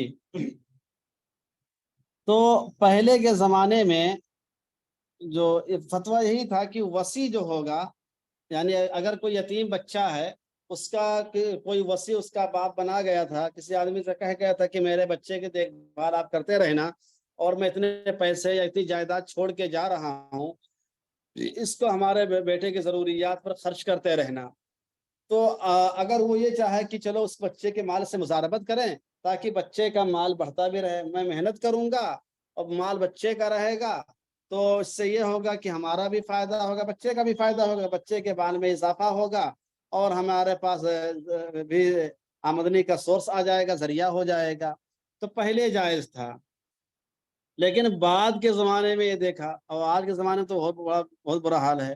آج کے زمانے میں اگر آپ نے کسی کو 1 لاکھ روپیہ دیا کہ ایسا کریے آپ اسے تجارت کریے، تو 2 مہینے کے بعد آپ کے اوپر 1 لاکھ روپیہ مزید قرضہ چڑھا دے گا. 1 لاکھ تو گیا، مزید 1 لاکھ کا قرضہ چڑھا دے گا کہ حضرت ایسا ہے کہ مال جو خریدا تھا نا تو وہ اتنے میں خریدا تھا اور اتنے میں بک نہیں پایا اور مال ایسے ویسے ہو گیا، یہ ہو گیا. تو آج کل تو بہت برا حال ہے. کسی کو پیسہ آپ لگانے کے لیے دیجئے تو شاید 100 میں کوئی ایک آدمی ایسا ہو جو آپ کو کوئی نفع پرافٹ دے. اگر دے گا تو 1-2 مہینے تک دے گا اور سال پورا ہوتے ہوتے آپ کو خسارہ دکھا دے گا کہ آپ نے 1 لاکھ روپیہ دیا تھا اور آپ میں 50,000 روپے خالی بچا، 50,000 روپے لوس ہو گیا. تو بالکل ہر شخص کے ساتھ ایسا ہوا ہوگا. تو یہ تو عام لوگوں کا حال ہے. اور یتیم بیچارہ یتیم، وما ادراک ما یتیم ثم ما ادراک ما یتیم. یتیم تو بیچارہ یتیم ہوتا ہے، اس کو کون پوچھے گا. اس کے مال میں اگر اجازت دے دی جائے تجارت کرنے کی آج کے زمانے میں تو آدمی بیچارہ یتیم کا مال تو چھوڑیے، یتیم ہی کو کھا جائے گا. سمجھ رہے ہیں؟ یتیم کا مال تو چھوڑیے، وہ یتیم ہی کو کھا جائے گا. یعنی یتیم کو کت گروی رکھ دے گا. یتیم کو گروی رکھ کے اس کا پیسہ بھی اس کو بھی کھا جائے گا. تو یہ صورتحال ہے. تو ہمارے فقہا نے فرمایا کہ ہمارے زمانے میں یتیم کے مال میں وصی کو مضاربت کرنے کی اجازت نہیں ہوگی. بیچارہ جتنا اس کا باپ مال کے چھوڑ کے چلا گیا ہے تو اتنا کھا لے، بہت بڑی بات ہے. جی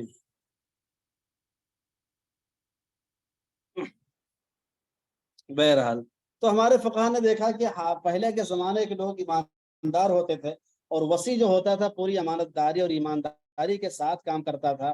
تو اس لیے فقہا نے اس دور میں اجازت دی تھی.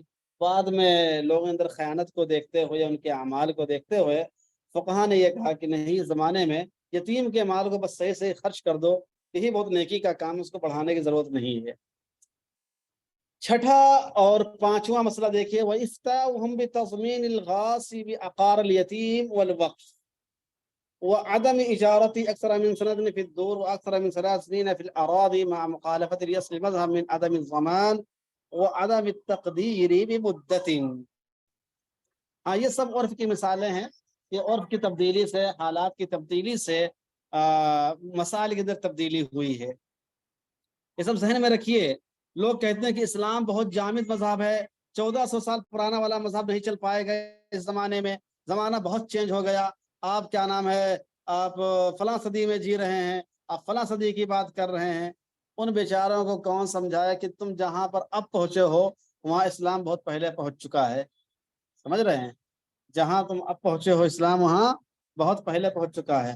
ہاں یہ ضرور ہے کہ آپ کو اس کی معلومات نہیں ہے، اس لیے یہ بکواس نکل رہی ہے، آپ کو معلومات نہیں ہے اس لیے میڈیا پہ کھڑے ہو کے چیخ رہے چلا رہے ہیں، سمجھ رہے ہیں،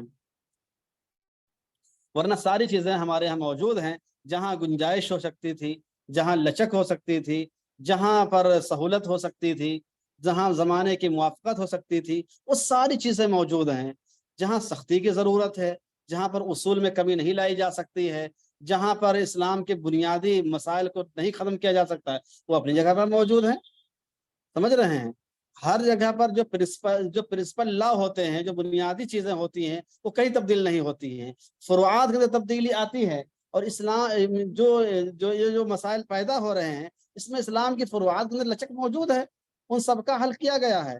اب یہ ہے کہ بیچارہ اس دور کا جو ڈیبیٹر ہوتا ہے اس کو یہی نہیں معلوم ہے کہ قرآن اور حدیث میں کہیں امن کی بات کہی گئی کہ نہیں کہی گئی ہے، اس سے پوچھا جاتا ہے بتائیے امن پہ کوئی آیت سنا دیجیے، کوئی حدیث سنا دیجیے، وہ کھڑا منہ تاک رہا ہوتا ہے۔ بات سمجھ میں آئی؟ تو یہ مسائل ہوتے ہیں کہ دو طرفہ جہالت کا حال یہ ہے۔ بہرحال آپ پڑھیے اور آپ آگے نکلیے۔ وَإِفْتَاؤُهُمْ بِتَضْمِينِ الْغَاصِبِ عَقَارَ الْيَتِيمِ وَالْوَقْفِ، اور فقہائے کرام نے فتویٰ دیا ہے کہ یتیم اور وقف کی جائیداد کے غصب کرنے والے کو ضامن قرار دیا جائے گا، ضامن قرار دیا جائے گا۔ بات سمجھ میں آئی کہ نہیں آئی؟ مسئلہ یہ ہے کہ اگر کوئی آدمی کسی کی زمین کو غصب کر لے، پہلے سنیے، مسئلہ یہ ہے کہ اگر کوئی آدمی کسی کی زمین کو غصب کر لے اور بالاتفاق غصب کرنے کے بعد وہ زمین آفت سماوی کا شکار ہو جائے، مثلا زلزلہ کی وجہ سے زمین بالکل بیٹھ جائے اور قابل کاشت نہ رہے، یا سیلاب پرزور آ جائے اور اس میں وہ بہہ جائے، تو سوال یہ پیدا ہوتا ہے کہ غاصب کے اوپر کوئی تاوان ہوگا کہ نہیں ہوگا، غاصب کے اوپر کوئی ضمان ہوگا کہ نہیں ہوگا۔ عام مسئلہ یہ ہے کہ اگر کسی عام آدمی کی زمین کو، جائیداد کو کوئی غصب کر لیتا ہے اور اس طرح کی آفت سماوی سے کوئی چیز، وہ چیز ضائع ہو جاتی ہے، وہ چیز بہہ جاتی ہے، وہ چیز ختم ہو جاتی ہے، تو غاصب پر کوئی ضمان نہیں ہوگا، کیونکہ غاصب نے یہاں پر کچھ کیا نہیں، یہ تو آفت سماوی کی وجہ سے ایسا ہوا ہے، آفت سماوی کی وجہ سے ایسا ہوا ہے، اس لیے غاصب پر اس کا کوئی تاوان نہیں ہوگا، کوئی ضمان نہیں ہوگا۔ اور اگر وہ چیز ہوتی تو غاصب اس کو واپس کر دیتا، اب نہیں ہے تو کیا کرے گا وہ۔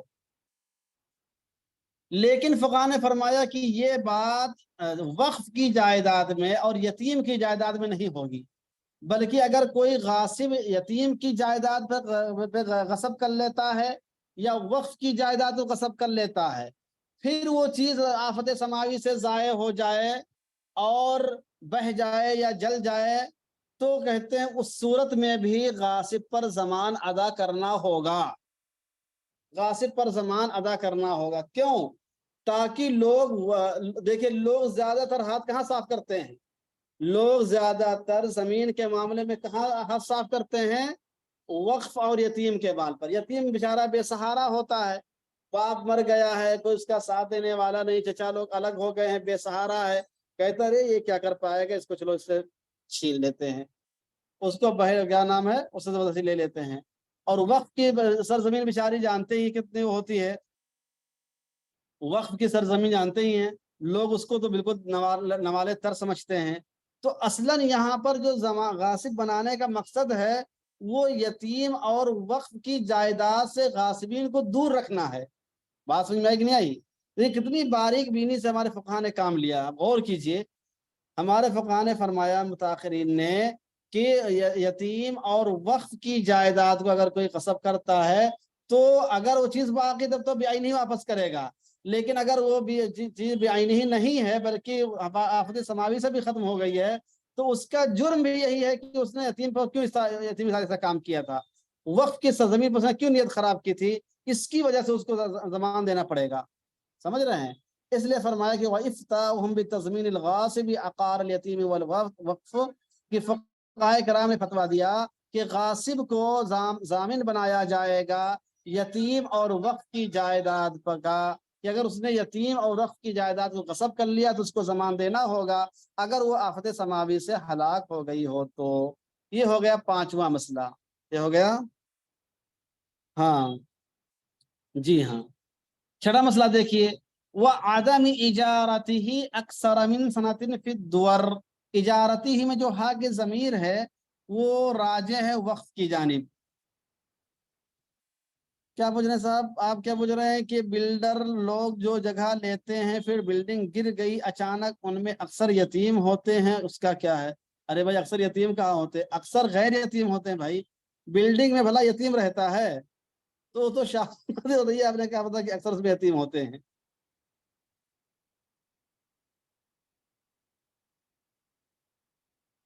وَعَدَمِ إِجَارَتِهِ أَكْثَرَ مِنْ سَنَةٍ فِي الدُّوَرِ، اور وقف کی زمین کو اجارہ نہ دینا ہے اکثر من سنۃ فی الدور، مکانات میں 1 سال سے زیادہ۔ فقہائے کرام نے مسئلہ فتویٰ یہ دیا ہے، مسئلہ یہ بتایا ہے کہ وقف کی جائیداد کو 1 سال سے زیادہ اجارے پر نہ دیا جائے اگر وہ مکان و دکان کی شکل میں ہو۔ وَأَكْثَرَ مِنْ 3 سنین فی الأراضی، اور 3 سال سے زیادہ کرائے پر نہ دی جائے اگر وہ اراضی ہو، اگر وہ زمین کی شکل میں ہو، پلاٹ کی شکل میں ہو تو اس کو 3 سال سے زیادہ کرائے پر نہ دی جائے، اور اگر زمین و مکان، اگر وہ مکان اور دکان کی شکل میں ہو تو 1 سال سے زیادہ اس کو کرائے پر نہ دیا جائے۔ سمجھ رہے ہیں کیوں نہ دیا جائے؟ بھائی جب آپ عام زمینوں کو، چاہے آپ کی دکان ہے، آپ کا مکان ہے، آپ جتنے میں کرائے پر دیجئے، آپ کی زمین چاہے 10 سال کے لیے 20 سال کے لیے دے دیجئے، کہتے ہیں وقف کی جائیداد میں نہیں ہوگا۔ کیوں؟ اس لیے کہ صورتحال ایسی ہو گئی ہے کہ کرایہ دار، جو کرایہ دار ہے اگر وہ 2-4 سال ٹک گیا، اگر وہ 2-4 سال تک ٹک گیا تو پھر اس سے زمین و مکان کو خالی کرانا مشکل ہی نہیں، بسا اوقات ناممکن ہو جاتا ہے۔ اور یہ عین ممکن ہے کہ بہت مشکل کے بعد آپ چھڑائے ہیں تو وہ جتنا پیسہ کرایہ کا دیا وہ صرف ڈبل لے کے تب چھوڑتا ہے۔ یہ تو عام مکانات کی بات ہے۔ وقف کی جائیداد کو لوگ ہڑپ کر جائیں گے، 1 سال سے زیادہ دے دیا آپ نے تو آہستہ آہستہ وہ کیا کر دے گا، اپنے ہونے کا دعویٰ کر دے گا۔ تو اس لیے فقہائے کرام نے نہایت باریک بینی سے مسئلہ لکھا ہے کہ وقف کی جو جائیداد ہوگی اگر وہ دکان و مکان کی شکل میں تو صرف 1 سال کے کرائے پر دیں، اور اگر وہ زمین کی شکل میں ہے، پلاٹ کی شکل میں ہے تو پھر اس کو 3 سال سے زیادہ کرائے پر نہ دیں، مع مخالفتہ لاصل المذہب۔ حالانکہ یہ دونوں مسئلے، یعنی غاصب کو ضمان بنانے والا مسئلہ اور زمین و مکان کو کرائے پر دینے والا مسئلہ، یہ دونوں مسئلے اصل مذہب کے خلاف ہیں، اصل مذہب کے خلاف ہیں۔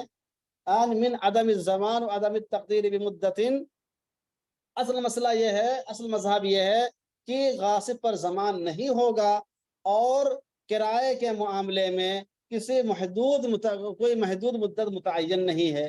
سمجھ رہے ہیں کہ آپ اتنے سال، آپ کو اختیار ہے، آپ 5 سال کے لیے دیجئے، 10 سال کے لیے دیجئے، 8 سال کے لیے دیجئے، 25 سال کے لیے دیجئے، بلکہ بس آپ کا تو 100 سال کے لیے ایگریمنٹ ہو جاتا ہے۔ لیکن وہ تو اپنی زمینوں کے لیے، وقت کے معاملے میں صرف 1 سال اور زمین میں 3 سال کی بات کی گئی ہے تاکہ کرائے پر لینے والوں کی نیت میں فطور نہ آئے، اور فطور آئے تو ان کی نیت کو توڑ دیا جائے۔ سمجھ رہے ہیں؟ تو یہ زمانے کے حالات کی وجہ سے فقہا نے اصل مذہب کو چھوڑ کر ایک نیا حکم پیدا کیا اور اس میں نئی رائے قائم کی کہ آج کے حالات ایسے ہو گئے ہیں کہ اس میں آج کے حالات کے اعتبار سے 1 سال سے زیادہ کرائے پر نہ دیں۔ ٹھیک ہے، تو 6 مثالیں آ گئیں۔ 7ویں مثال دیکھیے، وَمَنْعُهُمْ الْقَاضِيَ أَنْ يَقْضِيَ بِعِلْمِهِ، فقہائے کرام نے قاضی صاحب کو منع فرمایا ہے کہ وہ اپنے علم کی روشنی میں فیصلہ کریں۔ سوال یہ ہے کہ اگر قاضی کو خود فریقین کے معاملے میں معلوم ہو ہمارے یہاں کیا پوچھ رہے ہیں مولانا کہ ہمارے یہاں وقت کی کاشت زمین 5 سال کی مدت کے لیے دی جاتی ہے. اچھا، آپ کے یہاں یہ آپ اسے سوال کر رہے ہیں یا بتا رہے ہیں؟ اب جو اصل مسئلہ تو یہی کہ اس میں مدت متعین نہیں ہے. فقہائے کرام نے متاخرین نے یہ سہولت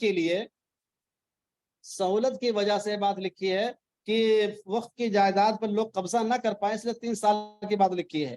اگر آپ کو اپنے زمانے کے عرف کے اعتبار سے لگتا ہے یا آدمی کے حالات سے لگتا ہے کہ آدمی ایماندار ہے، ٹھیک ہے، کوئی ایسا مسئلہ نہیں ہوگا، تو پھر آپ 5 سال کے لیے بھی دے سکتے ہیں، گنجائش نکل سکتی ہے. کیونکہ یہ مسائل کیا ہیں؟ یہ تو مسائل عرفی ہیں. اور عرفی مسائل جو ہوتے ہیں ان میں اس طرح کی گنجائش موجود ہوتی ہے کہ اپنے زمانے کے حالات کو دیکھتے ہوئے مسئلے پر فتویٰ دے سکتے ہیں. لیکن جب عام بات بتائی جائے گی تو جو عمومی مسئلہ اسے بتایا جائے گا. سمجھ رہے ہیں؟ تو میں 7ویں مسئلے میں بتا رہا تھا کہ قاضی کو اگر فریقین کے معاملے میں معلوم ہے، قاضی کو اگر فریقین کے معاملے میں بات معلوم ہے کہ کون حق پر ہے اور کون ناحق پر ہے، مثلا قاضی کے محلے کا وہ معاملہ ہے یا قاضی کے پڑوس کا معاملہ ہے، اور قاضی کو معلوم ہے کہ کون صحیح ہے کون غلط ہے، تو کیا وہ شاہدین کو سنے بغیر صرف اپنے علم کی روشنی میں فیصلہ کر سکتا ہے کہ نہیں کر سکتا ہے؟ اپنے علم کی روشنی میں فیصلہ کر سکتا ہے کہ نہیں کر سکتا ہے؟ پہلے زمانے میں فقہا نے فتویٰ دیا کہ قاضی اپنے علم کی روشنی میں فیصلہ کر سکتا ہے. اس کو اگر معلوم ہے واقعی کہ فلاں آدمی غلط ہے اور فلاں آدمی حق پر ہے، تو حق والے کے حق میں فیصلہ کر سکتا ہے اور ناحق والے کے حق میں فیصلہ نہیں کرے گا. لیکن بعض فقہاء کرام نے فرمایا کہ آج کل قاضیوں کے حالات اتنے معتبر نہیں رہ گئے جیسے پہلے زمانے کے قاضیوں کے حالات ہوتے تھے. جیسے پہلے زمانے کے قاضیوں کے حالات ہوتے تھے کہ پہلے کے زمانے میں ورع اور تقوی غالب رہتا تھا، اس لیے وہ اپنے علم کی روشنی میں.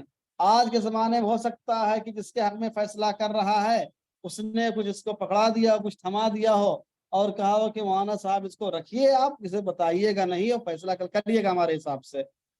تو اپنے علم کی روشنی میں آج کے زمانے میں فیصلہ نہیں کرے گا، بلکہ شہادہ اور بینہ کی روشنی میں وہ فیصلہ کرے گا، تبھی اس کا فیصلہ نافذ ہوگا. تو پہلے کے مسئلے کو متاخرین نے چھوڑ کر نیا حکم اس لیے لگایا کہ عرف اور زمانہ بدل چکا تھا. ٹھیک ہے، عرف اور زمانہ بدل چکا تھا. 8واں مسئلہ دیکھیے کیا فرماتے ہیں. 8واں مسئلہ کہ ہوا کہتے اکثر قاضی کی بات لوگ نہیں سنتے، اس وقت کیا کرنا ہوگا؟ اگر لوگ قاضی کی بات نہیں سنتے ہیں تو قاضی اپنے گھر جائے گا، وہ لوگ اپنے گھر جائیں گے. قاضی کا کام تو اس زمانے میں صرف فیصلہ لکھ دینا، بتا دینا ہے، اور ماننا جو فریقین کی شرعی ذمہ داری ہے. سمجھ رہے ہیں؟ قاضی کے فیصلے کو ماننا شرعی ذمہ داری ہے. قانوناً اگر وہ نہیں مانتے ہیں یا اپنا تسلیم نہیں کر سکتے ہیں تو قاضی بالجبر اس کو منوا نہیں سکتا ہے. سمجھ رہے ہیں؟ قاضی اس کو بالجبر منوا نہیں سکتا ہے. اصل اس مسئلے کے اندر بھی اختلاف ہے کہ قاضی جو ہوتا ہے وہ ملزم حکم ہوتا ہے. قاضی اصلاً کیا ہے؟ ملزم حکم ہوتا ہے. تو یہ الزام حسی ہے یا الزام معنوی ہے؟ الزام حسی ہے یا الزام معنوی ہے؟ اکثر کا قول یہی ہے کہ یہاں پر الزام سے مراد الزام حسی نہیں ہے بلکہ معنوی ہے. یعنی معنوی طور پر، شرعی طور پر قاضی اس کو لازم کر دے گا، زبردستی قاضی اس کو کرانے نہیں جائے گا. مثلا قاضی نے کسی کے حق میں فیصلہ کر دیا کہ فلاں زمین فلاں آدمی کی ہے، تو کیا اب قاضی اس کو قبضہ کروانے بھی جائے گا ساتھ میں؟ وہاں قاضی اس کو قبضہ کروانے ساتھ میں جائے گا؟ وہاں قاضی نے فیصلہ کر دیا، اب قبضہ تم جا کے کرو. قاضی وہاں فیصلہ زبردستی جائے گا نہیں کروانے کے لیے کہ چلو میں کھڑا ہوتا ہوں تمہیں کرو. تو قاضی کے ذمے کیا ہے؟ الزام معنوی ہے، الزام حسی نہیں ہے.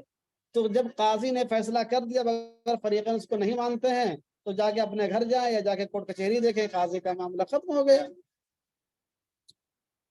8واں مسئلہ کہ وَإِفْتَاؤُهُمْ بِمَنْعِ الزَّوْجِ مِنَ السَّفَرِ بِزَوْجَتِهِ وَإِنْ أَوْفَاهَا الْمَهْرَ الْمُعَجَّلِ لفساد الزمان۔ آٹھواں مسئلہ یہ ہے کہ فقہائے کرام نے فتویٰ دیا ہے شوہر کو سفر سے منع کرنے کے سلسلے میں اپنی بیوی کے ساتھ وَإِنْ أَوْفَاهَا الْمُعَجَّلِ، اگر سے اس نے مہر معجل دے دیا ہو زمانے کے فساد کی وجہ سے۔ اصل مسئلہ یہ ہے کہ اگر کوئی آدمی اپنی بیوی کو سفر میں لے کر جانا چاہتا ہے اپنے ساتھ، تو کیا اور بیوی تیار نہیں ہو رہی ہے ساتھ میں سفر پر جانے کے لیے، مثلا شوہر کہہ رہا ہے کہ چلو ہم لوگ انگلینڈ چلتے ہیں ہنی مون منانے کے لیے، اور بیوی کہتی ہے کہ مجھے بہت ڈر لگ رہا، میں کبھی ہوائی جہاز پہ نہیں بیٹھی ہوں اور مجھے بہت ڈر، میں نہیں جاؤں گی، تو کیا زبردستی اس کو لے جا سکتا ہے؟ کیا زبردستی وہ اس کو لے جا سکتا ہے؟ بات سمجھ میں نہیں آئی؟ کیا شوہر اپنی بیوی کو سفر پر لے جا سکتا ہے کہ نہیں لے جا سکتا اس کی رضامندی کے بغیر؟ اس کا جواب یہ تھا کہ متقدمین نے یہ فتویٰ دیا تھا کہ اگر آدمی نے مہر معجل دے دیا ہے، پہلے اس کا مہر ادا کر دیا ہے، تو مہر معجل دینے کے بعد زبردستی بھی وہ بیوی کو سفر پر اپنے ساتھ لے جا سکتا ہے، ہنی مون کے لیے باہر لے جا سکتا ہے، یا ایسے رشتہ داریوں میں لے جا سکتا ہے۔ سمجھ رہے ہیں؟ تو پہلے کے زمانے کے فقہاء نے مسئلہ لکھا تھا۔ کیوں لکھا تھا؟ پہلے کے زمانے میں بطور خاص امام ابو حنیفہ رحمۃ اللہ علیہ کے زمانے میں راستے معمون تھے، اور لوگ بہت دور دراز کا سفر بھی نہیں کرتے تھے، کرتے بھی تھے تو وہ گروہوں کی شکل میں اور کیا کہتے ہیں قافلوں کی شکل میں کرتے تھے، تو وہ محفوظ رہتے تھے، اور ہر طرف کیا کہتے ہیں خلیفۃ المسلمین کی جو خلافت ہوتی تھی تو اس کا عملہ لوگوں کی دیکھ بھال کے لیے ہوتا تھا۔ خلاصہ یہ کہ پہلے زمانے میں سفر معمون تھا اور لوگ پرامن سفر کر لیتے تھے، تو بیوی کے جان اور اس کی عفت و عصمت کو کوئی خطرہ نہیں تھا، اس لیے مہر معجل دینے کے بعد اس کو زبردستی بھی سفر میں لے جا سکتا تھا راستے کے معمون ہونے کی وجہ سے۔ لیکن فقہائے کرام فرماتے ہیں کہ بعد کے زمانے میں صورتحال یہ ہو گئی کہ بیوی کو سفر میں لے جانے سے اس کی عفت و عصمت اور اس کی جان کا خطرہ ہوتا ہے، اس لیے جب تک وہ رضامندی ظاہر نہ کرے اس کی رضامندی کے بغیر اس کو نہیں لے جا سکتے ہیں، چاہے مہر معجل دے چکے ہوں۔ کیوں؟ لفساد الزمان، زمانے کے فساد کی وجہ سے۔ اور آج بھی ہم لوگ سنتے رہتے اخبارات کے اندر آتے رہتا ہے کہ فلاں آدمی اپنی فیملی کے ساتھ باہر گیا تھا اور چند لڑکوں نے کیا نام ہے اس کے ساتھ چھیڑخانی کی، 2-3 شوہر کو مارا اور 2-3 بیوی کو لے کر بھاگ گئے، اور پھر 10 دن کے بعد وہ بیوی واپس ملی۔ تو اس طرح کے واقعات بمبئی اور دلی وغیرہ میں ہم لوگ سنتے رہتے ہیں، دیکھتے رہتے ہیں، آتا بھی رہتا ہے اخبار کے اندر۔ تو اس لیے بعد میں فساد زمانہ کی وجہ سے فقہائے کرام نے اس کا فتویٰ دیا کہ مہر معجل دینے کے باوجود بھی جب تک بیوی رضامند نہ ہو اس کو سفر میں لے جانا ممنوع ہوگا۔ ٹھیک ہے؟ فقہاء نے فتویٰ دیا کہ شوہر بیوی کو سفر میں نہ لے جائے اگرچہ اس نے مہر معجل ادا کر دیا ہو فساد زمانہ کی وجہ سے۔ غیر معجل کی صورت میں تو مسئلہ بالکل برابر کی، تو وہ پہلے بھی یہ تھا کہ جب تک مہر معجل نہیں دیا اس کو نہیں لے جا سکتا ہے، مہر معجل نہیں دیا ہے تو اس کو نہیں لے جا سکتا ہے۔ تو اس مسئلے میں جو ہمارے فقہاء نے اصل رائے جو تھی پہلے کی اس سے عدول کیوں کیا؟ زمانے کے اور عرف کی تبدیلی کی وجہ سے، زمانے اور عرف کی تبدیلی کی وجہ سے فقہائے کرام نے اس میں عدول کیا ہے۔ بات سمجھ میں آئی کہ نہیں آئی؟